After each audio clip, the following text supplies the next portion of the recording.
Walang stress, walang hassle, walang traffic sa kaisipan.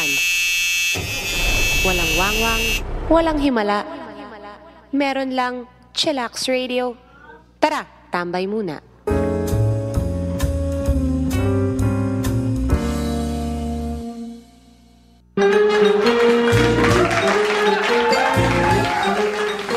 Mga kapatid, ngayon po ay huling Sabado ng buwan ng Marso. So, marami nangyari itong buwan ng Marso. At hindi pa rin dinedeclare ng Pag-asa ang opisyal na simula ng tag-init. Ng tag-init. Dahil ano raw pala yan, kung nakakaramdam pa kayo ng lamig sa umaga, o hindi pa. So, kaya pakipot pa. Pakipot pa. Pero mga kapatid, hindi po nagpapakipot pagdating sa pag-chillax. Ang programang ito, ang Chillax Radio, ang pinakaswabing 2 oras sa Impapawid. Ako po si Lourdes Rivera, kasama po natin si DJ J. at si Direct Jim. Ayan, swabing-swabe po ang gabi natin mga kapatid. Welcome po dito sa 2 oras ng walang Katuturan. walang katuturang, Walang patutunguhan. walang patutunguhan. At walang sinagutan. Bisyong totoo lang. Perwisyong totoo. Bisyong totoo lang mga tawala. Pero hindi. Time spent enjoying is not never time wasted. Yes. So, welcome po mga kapatid. Samahan niyo po kami hanggang alas 11 ng gabi. Dito po sa Radyo 5, 92.3 News FM. Kami rin po ay sabayan na didinig sa maraming bahagi po ng Pilipinas, gaya po ng Novaliches. Kaya, bahala po kayo sa buhay ninyo. Balintawak. Project 2, Project 3. Diyan po sa may Robinsons Magnolia. Nadidinig din po kami. Tagaytay. Sa Tagaytay. Matulog-tulog ang Zorro. Yeah. Magandang gabi rin po sa mga taga-Bacolod. Kasama po dyan si Marsa Pues na hindi na po nagpaparamdam. At sa mga igsuon natin diya sa Cebu, dyan po sa Cagayan de Oro, sa General Santos City, sa Davao, at sa, may nakalimutan ba tayo? Alam niyo na yon mga kapatid. Welcome. Pati yung mga nakikinig sa ating podcast. Sa podcast, sa ating, recorded na, di ba? At teka, babatiin ko lang ito si binibining Ning Pesao ng Japan. Talaga? Nakikinig sa atin pala to. Ang lakas pala natin sa Japan. Babatiin ko si Eloy sa Pransya. Canada. Wow, matindi yan Ay, ito rin pinakikinggan niya pag nalulungkot siya. Naman, mga So, kapatid. lalo siya nalulungkot. Dahil ito, programang walang kalungkutan. Hindi, malungkot kami, pero wala, relax lang. No? Ako po si Lourdes Rivera, kasama po natin si DJJ at sa Direct Jim Libiran. Ito po ang Chillax Radio. Sounds lang po at kwentuhan. At teka muna DJJ, isang international event na talagang ngayon ay nakatutok ang lahat. Itong early part of the week na matay si Lee Kuan Yew ng Singapore. At siyempre Pilipino, di ba? Makasarili pa rin ang pananaw natin. Iniisip pa natin, perspektiba natin na okay, parang sinabi dati ni Lee Kuan Yew na masyado rin malambot at mapagpatawad ang mga Pilipino. Marami nag-react. Wala naman masyado. Ang nag-react si Binay. Nagbigay siya ng Sumagot yung mga taga-Tondo eh. Hindi tigas tignan mo. From mga Pilipino, tigas Sinabi ni Binay na parang inspirasyon daw niya si Lee Kuan Yew. Na marami naman nag-react. Ewan ko, mali siguro yung na lumalabas. Parang sinabi rin ng Binay, siya raw yung parang Lee Kuan Yew ng Makati. Yan. Pero hindi niya naman sinabi talaga. Hindi niya tahasang sinabi. Mga Pilipitan ng mga mensahe. Ay, Inspirasyon. Usong-uso po yan sa media, lalong-lalo na po sa social media. Oo. Ayan, pero bilang isang tumira sa Singapore, DJJ ng matagal na panahon. Okay. Maraming mga sa social media, mga quotes si Lee Kuan Yew na lumutang nitong linggon to. Isa na dyan yung in-explain ni Lee Kuan Yew sa kanyang aklat, mga kanyang filosofiya na umabot rin sa punto na kailangan niyang makialam sa personal na pagkilos ng isang tao. Kunyari, papakialaman ko kung paano ka dumudura, kung saan ka dumudura, kung karapatan mo ang ngumuya ng chewing gum o hindi. At naging kilos ng gobyerno nila yun, nung bumababa yung populasyon nila, talagang in-encourage nila lahat na mag-date. Ano, mag-date. Mag-date. Oo. Bakit umaabot sa ganon, Direct Jim? Ang ganda ng paliwanag ni Carlos Celdran, sabi, huwag mong kukumpara ang Singapore sa Pilipinas dahil mas mayaman, mas malapot yung kultura natin. Saka Nakalay si Mila natin. Halo-halo yung kasaysayan natin. Saka ano, yan, maliit na, syudad lang ano eh. Maliit o. City-state yan. Maliit pa yan sa Quezon City. Yan. At pagkatapos nung gera, doon nila hinigpitan kagad yung ano. So, lupay-pay pa sila. Inayos yung na yan. So, pero, tignan mo, disiplinado nga, pero parang mga kalabaw na pinapastol yung mga tao, di ba? Parang kailangan papaluin mo para... Yan, wala kang kaluluwa. Parang ganun. Sa tingin ko, parang yung ganun. Pero gusto nila eh, ganun eh. Yung poetry nila... Hindi. 10 years ago, naglabas ng ano, parang canon yung, parang declaration yung ano, yung gobyerno na ano, parang medium term plan para sa creativity. Ganon. Alam nila na... Ang problema dyan, kapag inaano ng gobyerno ang creativity, may problema ka. Para kang ang pinapastol na baka, di ba? Parang kalabaw, di ba? Kailangan, mag-anak kayo, mag-ano kayo, gano'n, di ba? Si Lee Kuan Yew pala hanggang taong 1990 lang siya, from 1959 hanggang 1990. Pagkatapos nag-resign siya kasi parang naging minister mentor na lamang. Pero imposible pa rin hindi mo maramdaman kasi ngayon natingin kay Lee Kuan Yew, Direct Jim, DJJ, parang philosopher king, no? Ikaw ba bilang isang Pilipino na tumira sa Singapore ng medyo matagal-tagal na panahon, DJJ, ano bang mga pananaw mo dito? May mga may mga aspeto na okay. Katulad nung parang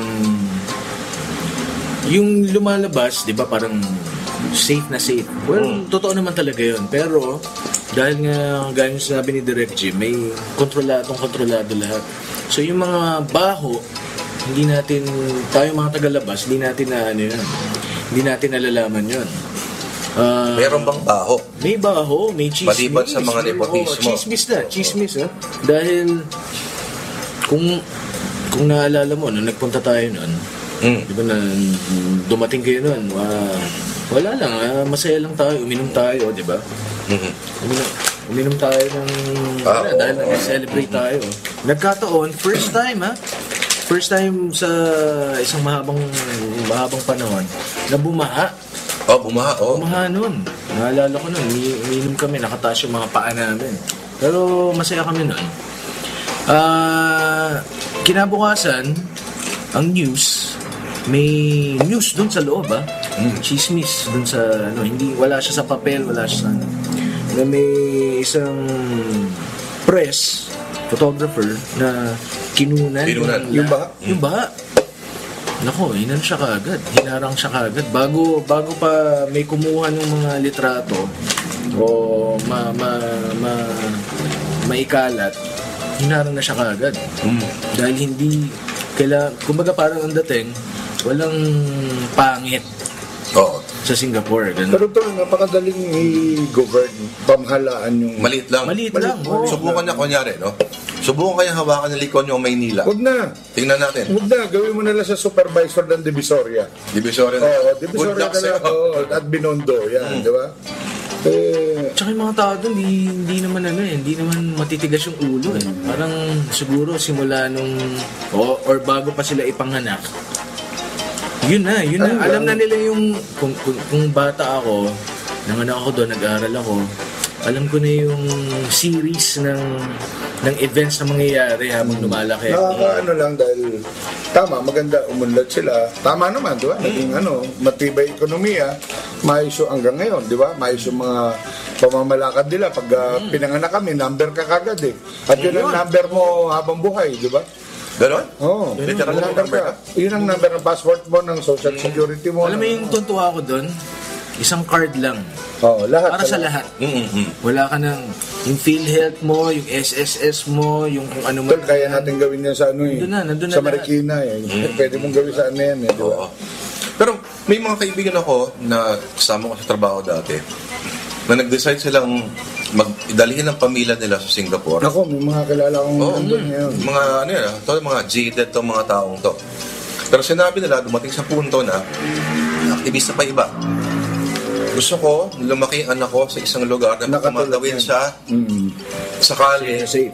Alam ko bilang magulang, kahit wala ko sa tabi niya, ay ligtas siya. Yan. Naramdaman mo ba yung ganun, DJJ? Oo.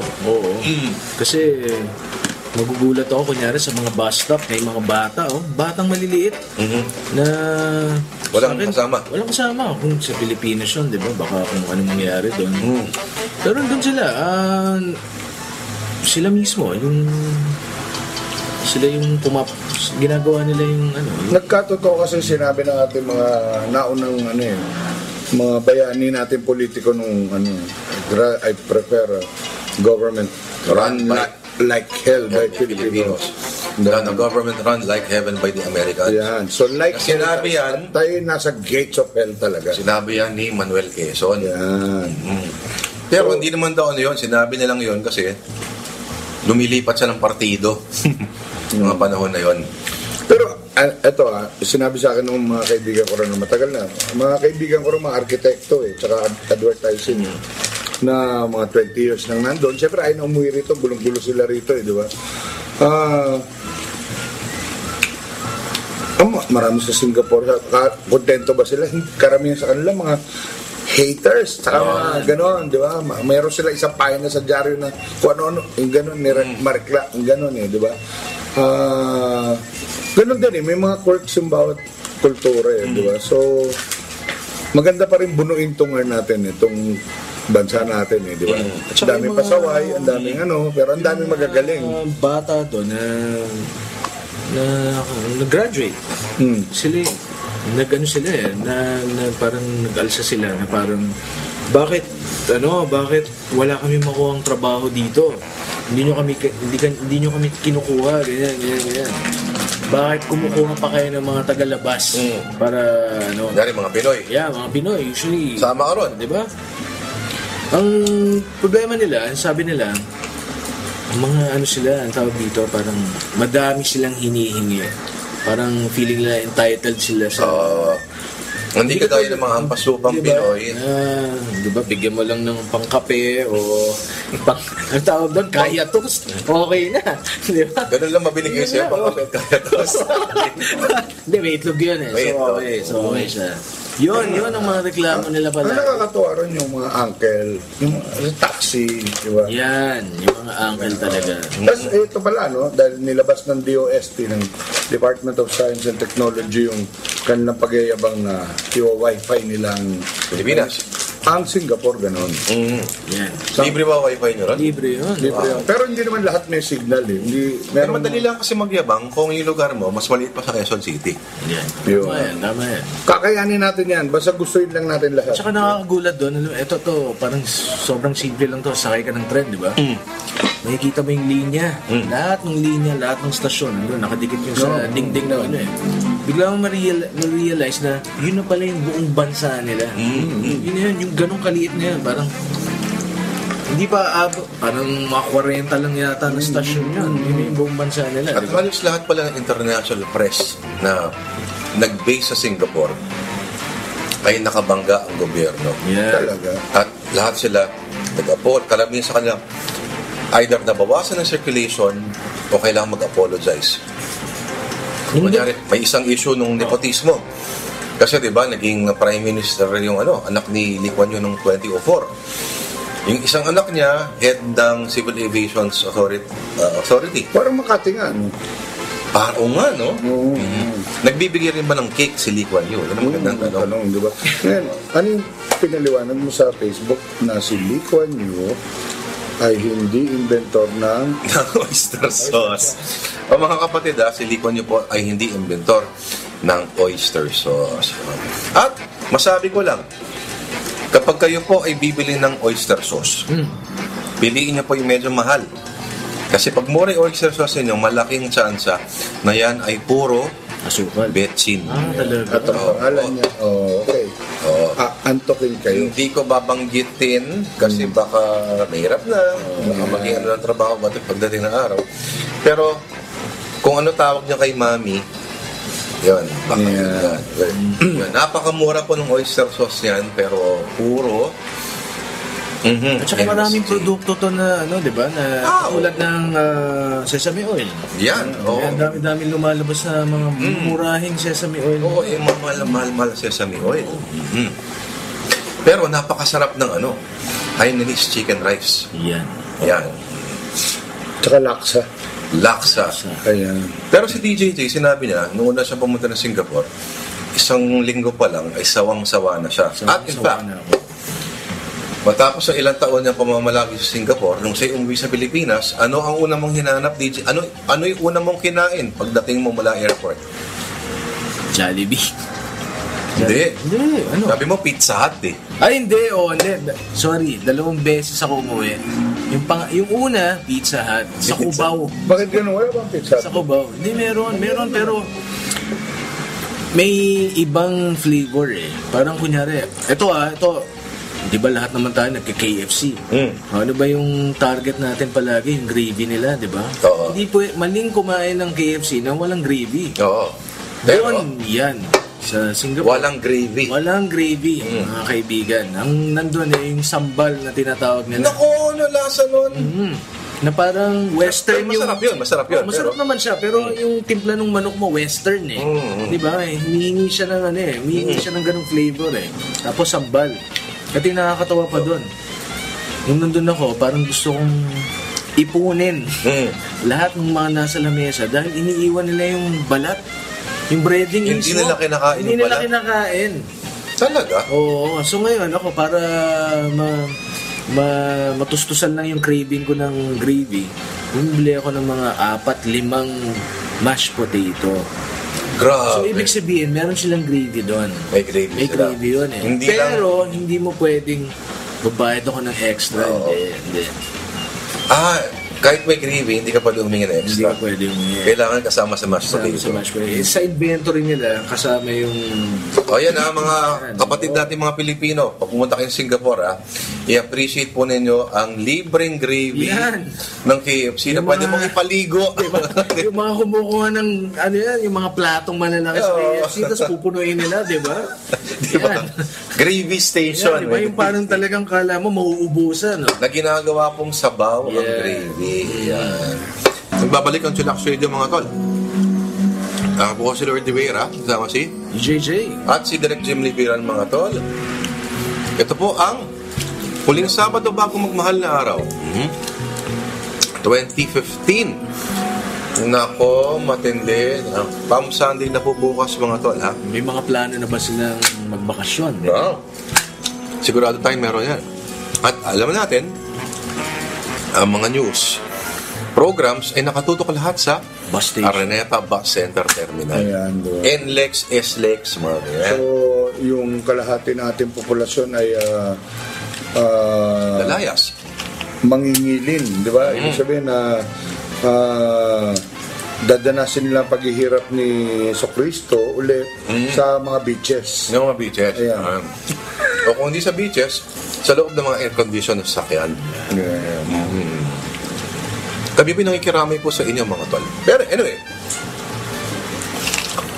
sa mga ikaw ba DJJ sa mahal na araw? Mahal na araw.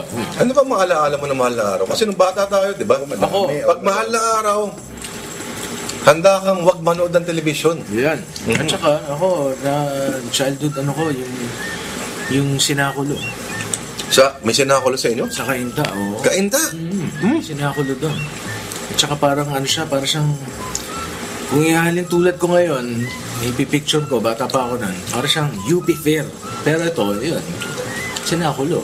Ba't para UP Fair? Masaya? Hindi kasi yung may isang malaking doon na dati nung wala pa yung Inares sa sports complex. Ang layo sa inyo yun. Hindi, malapit lang yun. Sa dulo lang yun ng bahay namin. Isang malaking bakanting lote. Tapos yun, nandun lahat. Sinakulo, nagbebenta ng Tayo ba ay makikita-kita sa mahal na araw at meron ba tayo sa Black Saturday? Black Saturday, Oo. hindi tayo makikita. Ako, hindi ko kayo makikita. Medyo nasa malayong lugar. Sigurado ko lang.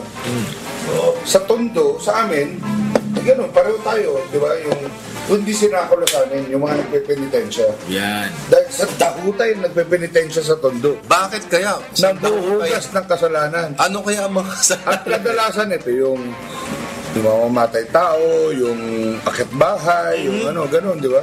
Pero sa amin, nagpapabasa kasi kami. So, Yan, yung pabasa na yan. pabasa. Pagpabasa ba, kunyari, ako isang household, ano ang mga kailangan kong sagutin pag ako'y magpapabasa? Yan. Mag-imbita ka ng babasa kasi unless kaya ng pamilya mo o kaya mo na magbasa ng 24 oras, di ba? Tapos yung altar mo, ayusin mo. So, kailangan. So, pag nag-imbita ka, meron kang ano, parang flowing buffet. Meron kang gano'n, di ba? Ang tawag doon, meron kang, ibig sabihin, dahil bumabasa yung mga inimbita mo, di ba? Kadalasan niya yung mga professional eh. Yeah. Taga Novaliches, taga Bulacan. Hindi, may mga bago na eh. May mga bago na ba? Oo, may. Yung mga taga Tondo, may mga rapper na nga eh, di ba? At tagang ang nila, panata naman nito mga batang to, yung mga ano, magbasa na magbasa. Di ba? Meron kasi nagsisimula, Domingo de Palaspas pa lang eh, di ba? Sa ano, Palm Sunday pa lang, bukas. Di ba? Meron hanggang Black Saturday, meron ganun. So, kailangan may pagkain ka. Pagkain. Itlog, ganun, di ba? So, ngayon napansin namin sa amin, dahil bukas yung gate namin, dumadami tao pag medyo malapit-lapit na yung tanghalian. Tsaka yung merienda, yung hapunan. Nakakaamoy. Hindi, parang Naamoy na. bigat yata yung ano, parang dumadaming tao sa ano, ganun eh. Tapos nakakapi ka dahil pag ikaw yung nakaupo ron, nakalingon ka, pagdating ng tanghalian, wala na yung mga kasama mong bumabasa. Ako na-experience ko yan sa La Union, mga matatanda talaga na nakakita pa ako may gin. Talaga. May gin na kasama. May gino kasama. May bilog. Grabe. Oh. Ayun, tatlo sila, palitan sila, dire-diretso yan. Ako, nung panahon ko sa correspondence at saka sa assignment, nagsusulat pa ako sa TV, gumagawa pa ng mga news. Ang pinaka gusto kong puntahan, itong parting Quezon, itong Bondok Republic, Bondok Peninsula, itong Katanawan, Makalelon, yan, yung Pitogo. Bakit? Anto hawak daw to dati ng mga Franciscano. So Okay. parang sa kanila, parang pagdating ng tinuro sa kanila na parang pagdating ng Holy Week, talagang sobrang higpit. Bawal tumawa, bawal nung panahon ng Kastila, di ba? So, bago dumating yung yung nilalagyan ka ng Ash Wednesday, yung day before Ash Wednesday, yun yung huling-huling pwede kang magwala.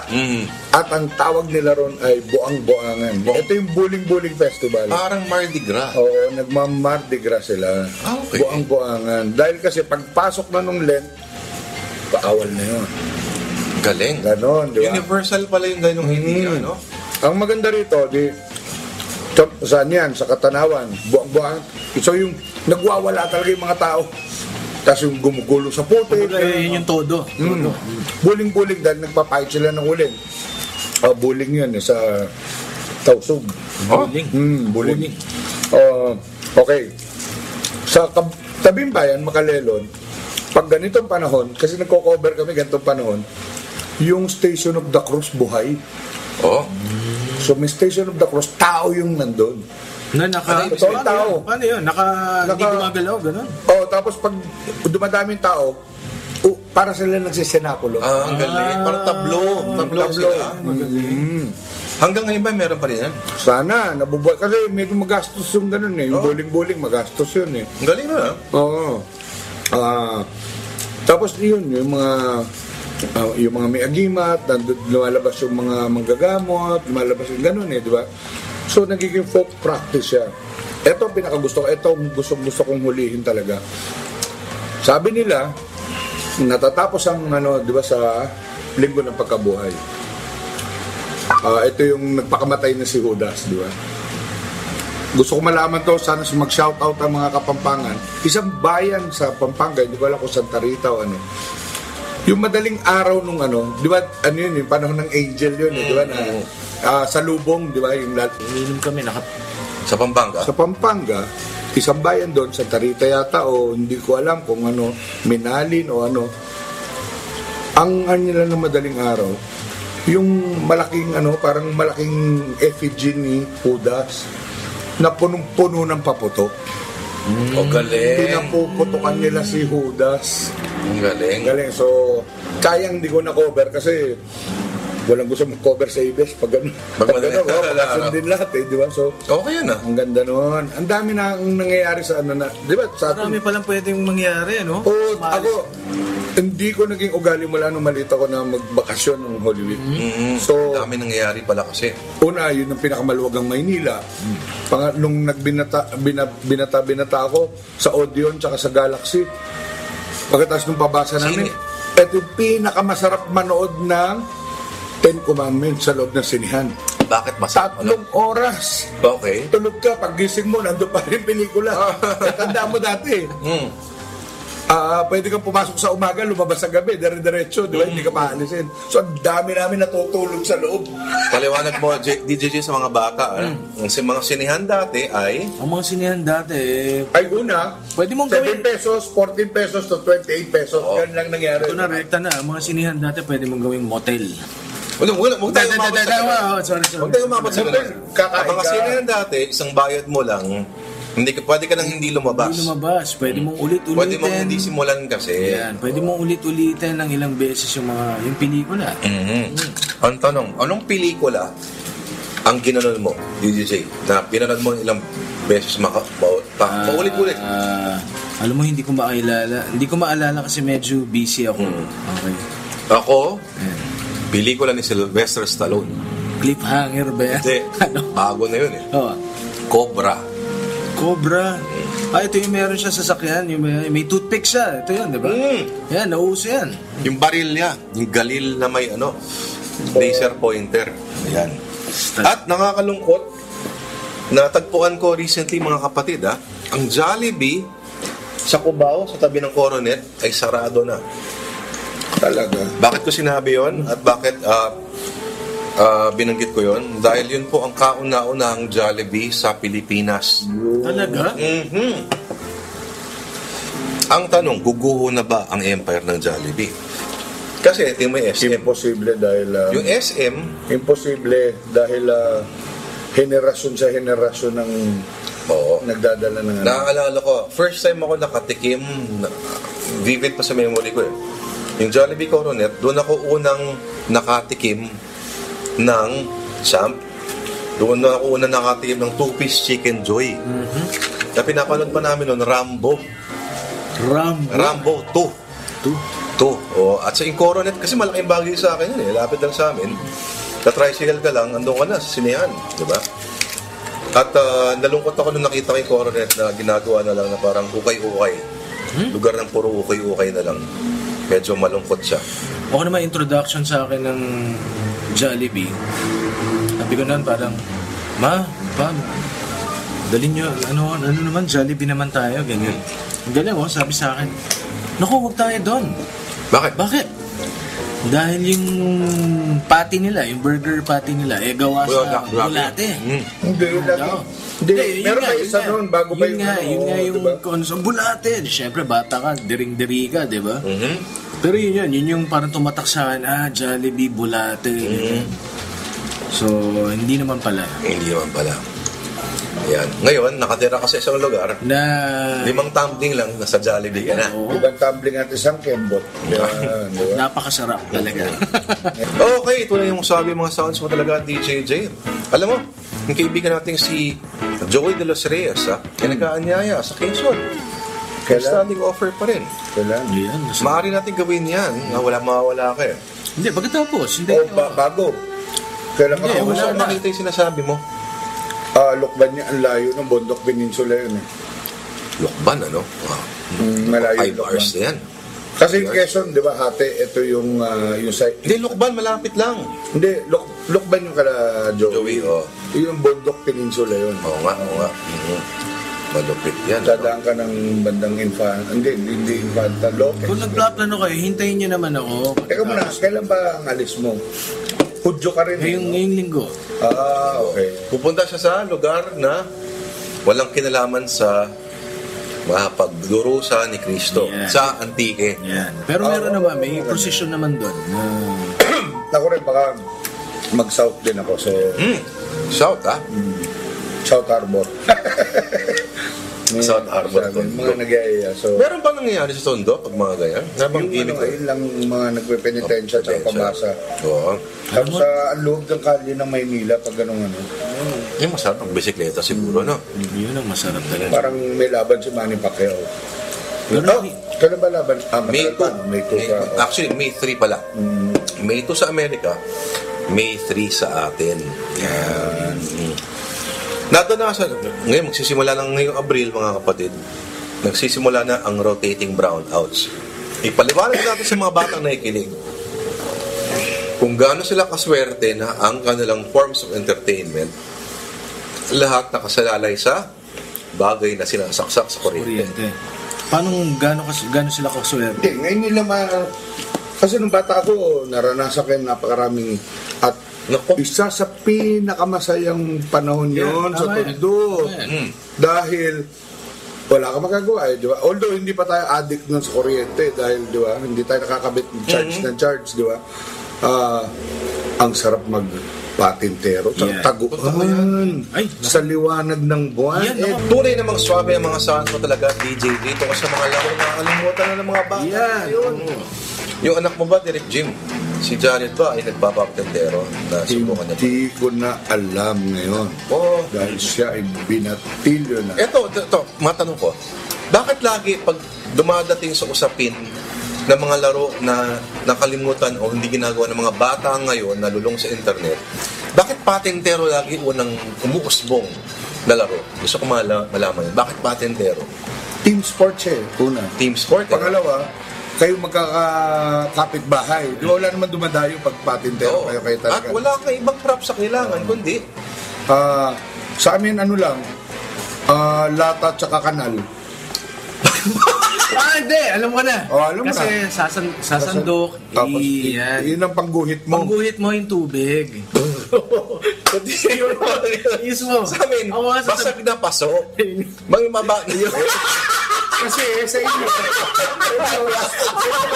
sa inyo kasi asfalto at saka simento. Lata tsaka. Ulat ka? Meron pa kami paboritong laro doon dahil, di ba, nasa labas ka lagi. Yung mga popsicle stick, Oh, kakayasin mo yung gagawin mo parang surfboard na maliit. tapos? Tapos yung iba nilalagyan ng ano yan eh. Sa kanal. Oo, yung karera ng ano, sa kanal.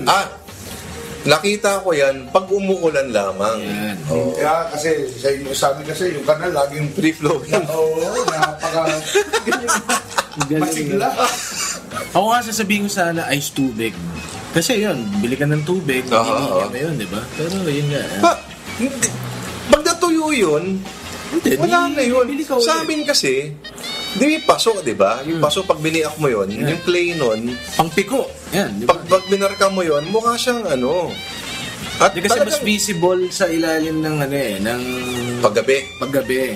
Yung madilim na Oo. lupa, di ba? So, tuyong-tuyo. Di ba? So, night games, di ba? Pinakamagandang taguan. Lalo yung taguan Oo. lata. Taguan lata, pinakamaganda.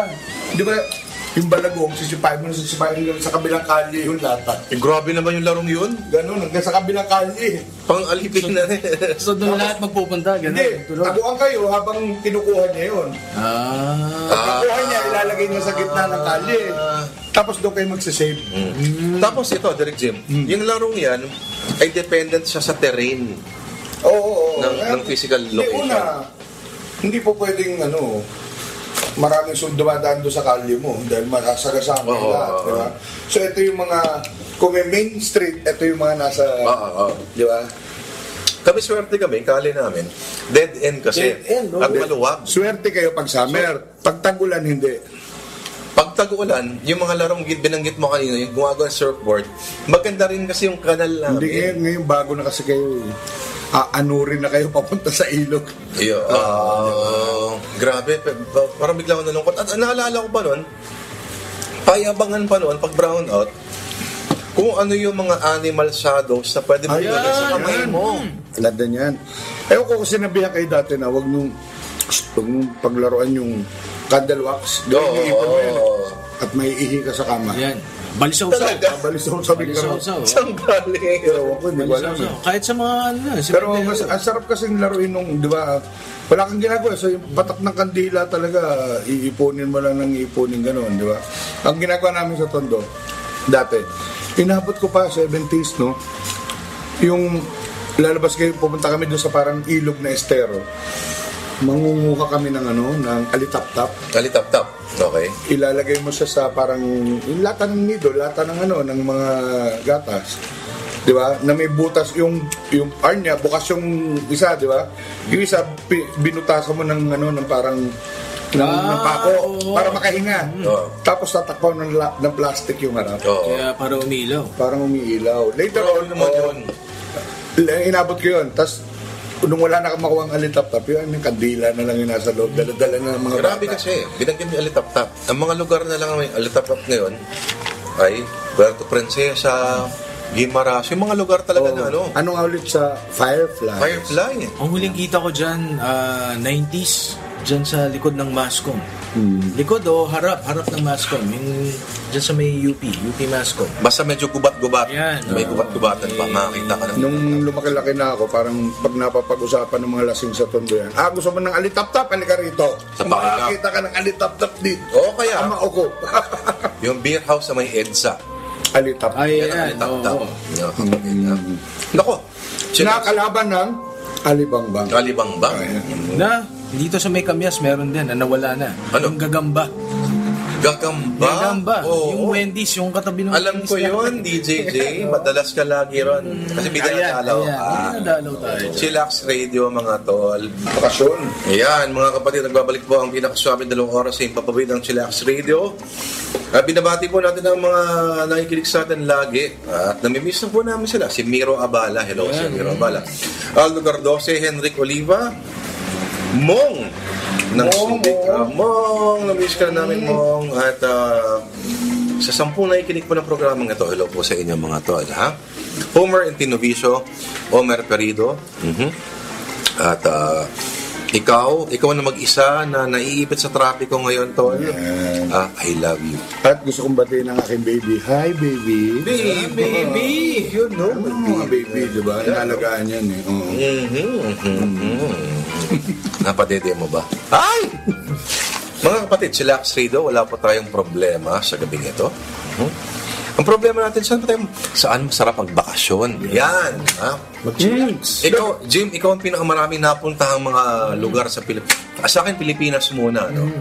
Ikaw ang pinakamaraming narating mga lugar sa Pilipinas. At usapin ngayon, Direct Jim, ha? Sa Sabah, merong mga Pinoy, may 3 namatay na teenagers. Bakit? May nagkaroon ng anti-immigration campaign sa lahat datu. No? At meron palang 400,000 plus na undocumented Filipino sa Sabah. Nakatira sa kampong. Kampong. Kwento mo nga kasi, ito mga kapatid, di nyo alam si Direk Jim. Nung nasa isang network pa siya ay gumawa ng investigatibong dokumentaryo. Tungkol sa Sabah, di ba? Hindi lang sa Sabah, yung backdoor ng ng Pilipinas. Ano yun, ginawa namin nun, anniversary ng Jabida yun. Okay. So sabi namin, dati, gumawa pa ng paraan para guluhin ang dahil gusto kunin yung Sabah. So ano nga ba itsura ng Sabah? Di ba wala naman nakakita eh. Hanggang kami sa backdoor. Yung sasakyan pala papunta doon ay pag-aari ng ating kaibigan. Ano ibig sabihin? Mister. Ganon? Yun yung mga barko ron. At binanggit mo yung Jabida Massacre, Eksakto mga kapatid, sa buong itong March 18 po nangyari yung Jabida Massacre. Basa-basa ng konti sa kasaysayan para hindi kayo lalo na. Nangyari po yan mga kapatid taong 1968 sa araw po na March 18. At nangyari yan dahil merong isang nakaligtas. Dalawa ba? Isa, dalawa. Nagsalta si GB Narola. Pero sinasabi natin na akala nyo parang walang kinalaman sa kasaysayan natin to. Marami. Ang problema natin ngayon mga kapatid ay may kinalaman. Yeah. Problema natin sa Muslim Rebellion ay isa sa mga dahilan ng ugat niyan ay itong Zabida Massacre. Na nangyari nga po ng ika-12 ng Marso 1968. Nung araw na po yun, kasi marami no? Initially, nung panahon ng Pasko, ay nag-recruit po ang Philippine military mula sa mga Para sa isang special operation. mga tausog, karamihan mga tausog, mga Sulu, Tawi-Tawi, mga ganyan. Isang special operation si Marcos dahil 1968, ang Malaysia, kakaano lang noon as an independent state, mga 65 ata, gustong i-take over ni Marcos ang Sabah. Na may claim tayo sa Sabah. May claim tayo sa Sabah. At maraming Pinoy sa Sabah kasi noon. Diba? So, nagbuo sila ng mga commandos, potential task force, mga batang Muslim, na ang pangalan Na di umano ay papasok, ang trabaho nila, papasok sila, mukhang native sila ng Sabah, at ang trabaho lang nila doon ay manggulo. Manggulo. Oo. Manggulo, mag-bombings, Yeah. diba? Ngayon, nung parang, hindi ko alam kung ano nangyari, parang i-abort yung mission, di umano, sabi ni JB Narula, yung di umano yung nakatakas, pinagpapatay lahat ng tao Nagpapatay sila. para hindi kumalat yung Yung mission.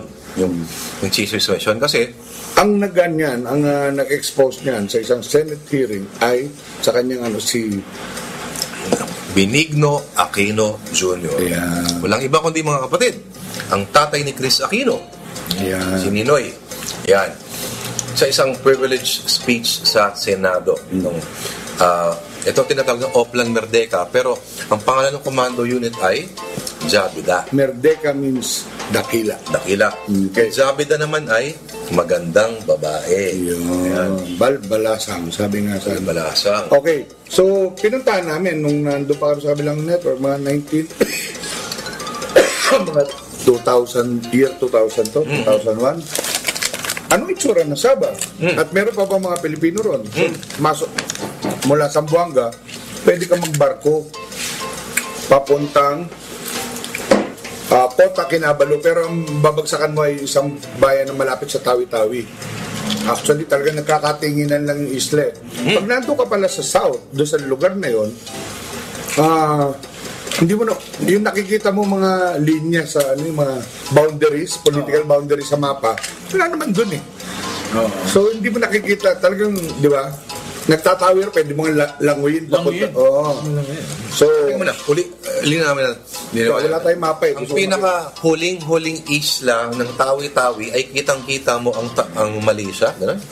At saka sa Tawi-Tawi, mas malapit sila. Pag bumili ka sa mga tindahan doon, mas maraming Malaysian, Indonesian goods kesa sa yung mga nabibili mo dito sa mga supermarket, di ba? At ang radyo nila ay Malaysia. Oo. So, ganun kalapit? Ganun. Lapit, saka so may mga maliit na isla pa. So, galing sa Tawi-Tawi, may mga maliit na isla. Pag ka ron, Island hopping? Oo, nag-island hopping ka, sandali na lang, isang kembot ka na lang, nando ka na sa yung outermost port. Alam mo yung pangalan ng port eh. Pero, totoo ba sinasabi nila na ultimo yung mga Pilipino na nasa Sabah ay hindi kinakilala ng Malaysia yun yung ng gobyerno. Oo, yun ang na parang stateless yung mga tao. Kasi, meron doon, ang tawag doon, meron silang tawag doon, ang tawag sa mga communities doon, sa ating barangay, di ba? Sa kanila, kampung. Kampung, Ibig sabihin noon na villages. Meron doon kampung Tausug. Okay. Okay, kampung Hulo. Na karamihan doon, para siyang isang malaking squatters area on stilts. No? Oh. Nakakaramihan doon bumabagsak yung mga Pilipino. Pero nakasegue sila sa Malaysian society tsaka sa atin. Ito yung gray area na talaga to eh. Walang mga papeles yung mga tao na yan, walang mga birth certificate. Hindi sila Pilipino. At marami dyan mga Sama Badyaw, mga Badyaw, di ba? mga orang laut, ang tawag doon, di ba? Seafaring, ano, Seafaring. So, parang doon sila dumadaong, di ba? So, walang, ganun yung buhay nila, no? So, Okay. Ano yung... pag naging mahigpit ka about passports and anong nationality niyan, para sa kanila, parang, ganun di ba? So, parang, sila, accident silang geography and history, no? Yeah, in history, kasi Malaysia at Indonesia ay parang may malaking segment ng Islamic, di ba? Oh, yun. So, Okay, ang dali nila sumegway doon. Ito ba, viable ba ang usapin? Ang kunyari, ako'y magbabakasyon sa Tawi-Tawi. Sinasabi na marami rin magandang beaches doon.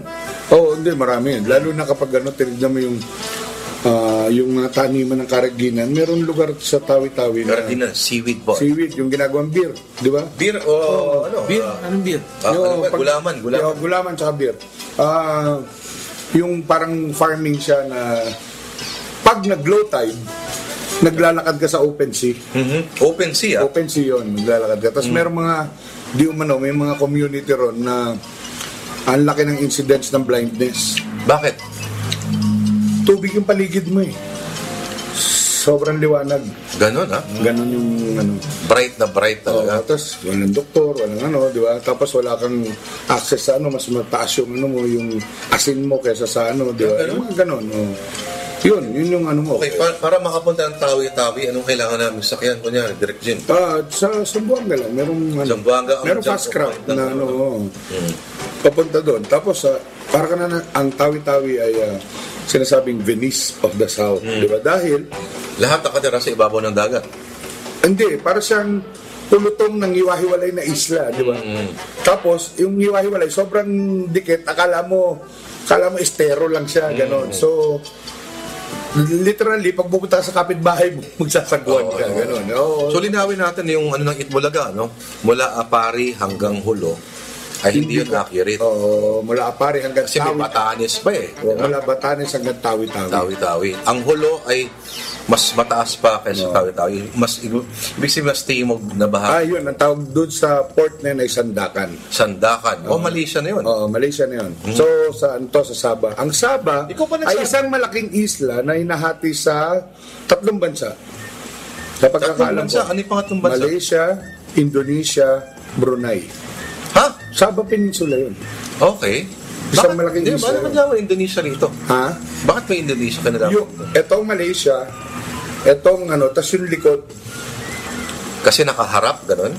Yung nasa likod, yun yung Oh. Okay, so, ang ginawa namin nun, nagpunta kami sa Kota Kinabalu, which is like 5 hours away from So, pagdating mo rin sa Sandakan Port, merong ang higpit na ron. Talaga, alam mo, ibang bansa, ang mga polis nila ron nakaitim na SWAT. Alam mo ng iba na. So, yung mga pasaway na bumaba ng barko, ngayon matitino na lahat dahil alam nila, kukulong sila talagang ganun walang tapos puro checkpoint. Ngayon sasakay ka ng mga van tapos papuntang Kota Kinabalu. So tinignan namin Kota Kinabalu para siyang maliit na para kang nasa Santa Rosa, ganun, Walter Marto, parang ganun siya, di ba? Maliit na Kuala Lumpur, maliit lang. So, nagtanong kami, ang daming Pilipino ron, no? Ang tinanong namin mga Kristiyano nakatira doon kasi ang daming labas-masok Okay. Ang daming nag-intermarry na no? So, tinanong namin kung kukunin ulit doon ng Pilipinas, anong anyo? Kasi lahat sila nagmamalaysian na tsaka doon na lumaki. So, marunong... Ayaw na nila. Ayaw nila maging Pilipino? Kung magkakaroon ng plebiscite, talo tayo ron. Okay. Ayaw na nung ang kasi ang conceit ni Marcos ang conceit ni Marcos yung 68, pag ganon, mapipilitan daw ang Malaysian government hold ng plebisito. Posible yun. At sasabihin nila, gusto namin posible yun. At kung nung panahon... Pero nung kayo ay... Nung panahon na yun, ganon. Malamang, ang gagawin siguro, ang grand plan ng Merdeka, gaya ng ginawa sa Jensan, yung magpupuslit ka ng maraming tao sa loob, di ba? Para manalo ka sa... Siguro, hindi ko alam, no? Teka muna, anong nangyari sa Jensan ba? si General Santos ng panahon ni Manuel Luis Quezon, inulit nila yung Palestine experience. Di ba? Yung mga tinawag yung mga Hudyo na umuwi sa homeland, di ba? Zion, sabi nila, di ba? Para i-occupy yung land. Ito, occupation talaga to ng land. So, ang unang mga migrants doon, yung mga Negrense, di ba? Ito yung mga Ilaga, sabi nila, di ba? Maraming mga skirmishes doon dahil siyempre nag-react yung local population. Ang local population ng, ano bang Jensan dati? Part siya ng The Jangas, di ba? So, meron siyang yung mga indigenous people natin, yung mga, nakalimutan ko na yung mga natin doon, mga tribe natin doon. Tapos, mga Muslim, di ba? Pero meron ng maliit na Christian settlement doon. Ngayon, dinala, sabi, para i-cultivate yung land, dinala yung mga magsasaka, yung mga cane farmers. Tapos nung bandang ulit, si General Santos, kaya siya naging General Santos, siya yung taga-dala ng Tagalog, Kapampangan, at saka Ilocano. Yun ang sakay ng mga barko para mag-settle. Ang trabaho lang nila mag-settle, yun yung frontier nila. Malaman nyo to doon sa local historian ng Jensan, si Balagtas. No? So, kilala ko siya, siya yung nag-document dito lahat ng to. Pati yung mga unang settlement doon, yung mga ganon. Mga kapatid, sa Chillax Radio, kung meron mga kayo natutunan, hindi namin sila sa Hindi namin sila sa Jangas. Oo, dahil nagkukwentuhan lang kami. Sorry po. So, matagal din ako na sa The Jangas. Yun. Ayan. So, teka muna.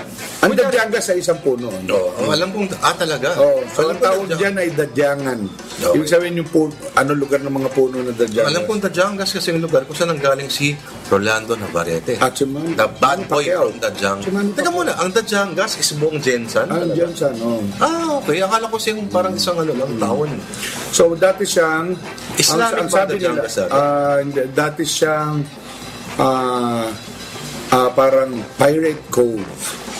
Para siyang paradahan ng mga galleon at saka ng mga traders doon sa lugar na yon. Yun. Okay. So, pirate cove siya. So, kung trace mo historically, itong mga Dadyangas, itong lugar na maraming Balut Island, may Balut Island pa. Okay. Hindi siya... So, walang lugar na ngayon na, kunya yung ARMM ngayon, ay walang bahid ng mga ito ngayon. Kumbaga, ito bang mga lugar ng ARMM? Ngayon, mga taal na may mga talagang Islamic communities talaga, gano'n? Meron, pero naging pocket sila, di ba? Kasi ang ginawa ng mga settlers, binili yung mga lupa para i-cultivate. Kasi parang papansin ko, sa usaping geografiya, ang mga nakakuha ng mga seaside towns, yung mga port, ay mga mga Kristiyano at ang mga Muslim nasa central. Nasa central. Oo. Nasa Cotabato. Yun ang pinakagitna, di ba? Cotabato, di ba? Tsaka yung tinatawag ngayong ang dami kasi parang yung mga ang tawag dito high ground, yun na nga nila. Ang Cotabato ay high ground. Ang Cotabato. Tapos ang Sultan Kudarat ay ganun din. Ang kagandahan sa Sultan Kudarat at Maguindanao, itatraverse mo yung main river. So, makakarating ka doon, di ba? So, ang Danao pala, ibig sabihin ay ilog? Lake. Or water. Napakalaki pala ng lugar ng Maguindanao dati. Yun din ang pinanggalingan ng Mindanao. Okay, so para sabi, kailangan i-populate na to at i-cultivate yung lupa. So, ganun, no? At that time, kailangan din ang mga unang sumakop doon nung American era ay, ito tingnan mo una ay American Lumber Company. Tapos, American Fruit Company. Alam ko bakit? Ubus na yung lumber. As fruit naman. American Fruit. Na naging later, American Fruit Company, United Fruit. Yan yung nasa nobela ni Gabriel Garcia Marquez. Kasi yan din yung kumpanya sa Sandinista rebellion nung panahon nila. Apparently, big deal sila sa South America Hindi, pala. yan yung mga unang transnationals. Ito yung mga... So, nagtanim ng mga pineapple at saka ng Cavendish na Saging. So hanggang ngayon meron pang traces yun, di ba? Kita mo. So, DJ, Ano yan? American Lumber Company, American Rubber Company, tas United Fruit Company. yung ini-enjoy mo mga prutas sa 7-Eleven, DJ. Ay, ano yan? Parang systematic na colonization ng Iba na yung itsura, no? Iba na yung itsura nung saging, eh. Hindi, pag... Ano ba? yun. Yun. So, ganun yun yung story ng Mindanao. Tapos, kinapilit yun si General Santos. So, parang, nung nandun nga kami sa Sabah, napakaganda ng lugar. Palm oil, puro palm Palm oil, oil. ayan, oo. Tsaka nung nga ulit yung bundok nila, Mount, basta yun. Nandun din sa kanila, ang ating mga pinsan, ang mga pinsan ng mga taga Project 3, ang tawag doon ay, ang translation do sa salitang yun ay, parang tao, orang utan. Ayan. Ayun ba yun? Parang tao. Orang utan, parang tao. Ang galing, mga kapatid. Dami ko natutunan, ha? Diba? Ayun. Sorry, DJJ, hindi namin hindi sinasadya ni Direk Jim yan. Bakit? Kasi, ano yung fascination mo, Direk Jim, sa Mindanao? Bakit? Hindi, parang ganito. Parang, parang hindi natin mabubuo yung bansa eh. So, parang part siya ng pagbubuo ng Republika, tapos parang yung mga kapatid natin na gusto natin yakapin, mas nag-identify sila doon sa kapitbahay natin kaysa sa atin, di ba? Tapos parang ang tingin pa rin, tapos parang tingin mo na. laging pagkausap mo sila, ang reference point nila yung unang panahon, alam mo yun? Yan, eh. So mapipilitan kang, ano yung unang panahon? Ano nangyari? Di ba? Dahil ang daming kinukwento na nagmamanifest ngayon na nanggaling doon sa mga unang mga encounters. So, hindi ka magugulat kung ito si Mohagar Iqbal, nung siya ay umupo sa isang hearing sa Senado, nung kinalkalkihan ba nakaraan, although sa akin, napaka-konti pa lang. Malaysian yung kanyang passport, yung gano'n. At may ganun pa space. Hindi mo sila masisisi kung malamang. Hindi kasi tignan mo, no? Kung inalagaan sila ng gobyerno, tignan mo, ako, ito yung unang-unang ko eh. Kahit sa Basilan, kahit sa Hulo, gano'n, no? Awang-awa ako doon sa mga Muslim natin. Nung nakita ko sa Sabah, yung mga mosque, sa totoo lang, kung talagang inaalaga ng LGU yan o ng akala mo CR, akala mo public CR. Ang mosque? Ang mga mosque, yung mga maliit na mosque, Wala. kasi yung itsura niya, kumpara sa, albaw, tumawid sila, di ba, nagpunta ng Sabah, sila, dahil, albaw, merchant o ganun. Tapos makikita nila yung mosque ron, sprawling, marmol, nakuha mo, elegante, doon masabi nilang, ito ang Islam, nakuha mo, di samantala uuwi sila ulit, tapos wala, ang kaya lang kasi na may hirap naman kasi yung mga sila nagpapatay ng mosque nila, di mo sila masisi, di ba? Parang kasi kaya, bakit ko nasabi para sa pasensya na po yung mga kapatid, hindi ako nagano, di ba? Pero parang ganun yung pakiramdam nila dahil di ba ang bawat mosque merong hugasan, di ba, maghuhugas sila eh. So halos parang ganun, tapos napapabayaan, walang pintura, tapos doon ka magdadasal. Ang mosque pa naman dapat malinis na malinis. Hindi, pero iba yung ganong itsura doon sa marmol. Talagang yung mula pagtapak mo sa mosque, yung marmol hanggang doon sa dulo, marmol lahat yung at nakita ko lang ulit yan nung nagpunta kami ng Iraq o Afghanistan, no? Talagang high Islamic society. So, kung ikaw ay isang Muslim, parang ito yung lipunan ko, di ba? Dito, mas magaganda yung Kaya, ang mga Islamic scholars natin, nung pinadala sila sa gitnang silangan, nakita nila... Ang epekto, katulad nung pinadala yung ating mga bayani sa Espanya. Nakita nila, ganito pala sibilisasyon. Pagbalik dito, niloloko tayo dito mga to. Ganon din ang pakiramdam nito mga to. Galing. At sayang, hindi ninyo nakausap yung mga leader. Nakakakwentuhan ko dati si Nur Miswari, no? Pero mas lalo tigit si Salamat Hashim. Pag nakausap mo siya, para siyang isang Buddhist monk. Oo nga. Magsalita para sa isang, di ba, pinost ko Yung naman founder talaga. Oo, tapos yung nasa Abu Bakar kami noon. So yun, ganun. Nung kausap po si Salamat Hashim, Tanda mo bukod sa reporter ako na gusto kong maintindihan at ipaintindi sa mga manonood ng news ko ano yung nangyayari. Pilipino rin ako na pwede naman tayo magsama di ba? Pero, marami akong mabe-benefit sa'yo Alam mo yung gano'n na. Salamat ba? Anong tingin niya kasi, all throughout, ito sinasabi nila, na ang virtues pa rin ng MILF ngayon ay hindi nagsastray away from the original virtues si Salamat. Pero si Salamat, kung kinakausap siya, talagang secession, ang independent Islamic State talaga. Alam mo, kabusitan na talaga niya yun So, may panahon pa ba tayo para Okay, so ganito yan nagulat ako ng interview ko siya kasi in-expect ko makita ko warrior. Parang sino yung si Muhammad Jafar, di ba? Pag pumasok ng Abu Bakar, yung unang detachment kay Jafar. Pag doon sa taas niya, makikita mo parang maliit na bungalow. Pagpasok ko sa loob, ang linis ng bahay, tahimik. Isang mahabang 200 volume na Arabic encyclopedia. Nagulat ako kasi may ligaw sa encyclopedia. Ang laki pala ang laki ng volume ng knowledge ninyo. But 200 to sa di ba, 150, gano'n ng encyclopedia ng West. Sabi niya, mas mahaba ang kasaysayan ng Islam, ng Islamic civilization, kesa sa Western civilization. Di ba? Nagulat ako, tapos gano'n sabi niya, alam mo sir, ganito rin ang gusto ko may ganito rin yung bahay ko Libro ang pinag-usapan namin dalawa. So, nung umupo kami for an interview, sabi ko sa kanya, sir, nagugulat ako sa iyo, Ustad, sabi ko. Ang in-expect ko, warrior yung kausap ko. Para kang Zen monk.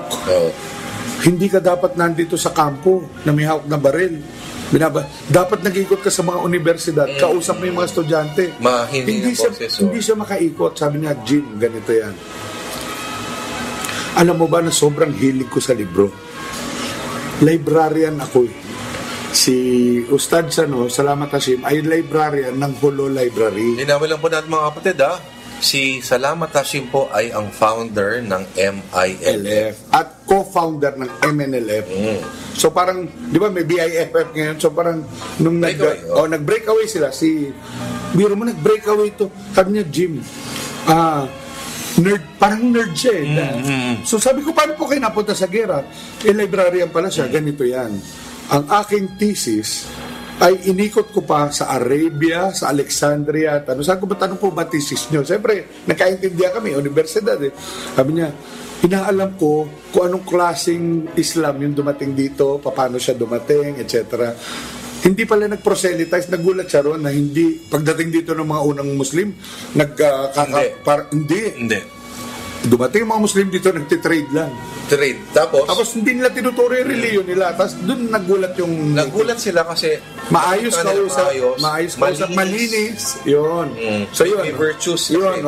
So, ina-attract sila sa Islam. So parang by example. So, hindi lang sa Mindanao. Yun yung natutuhan niya. Sabi niya, so na-fascinate siya dahil siyempre, kasi sayang ng kanyang paniniwala yun So, ilang library yung ginamit niya. Tapos, tandaan mo, 1960s, 70s to, di ba?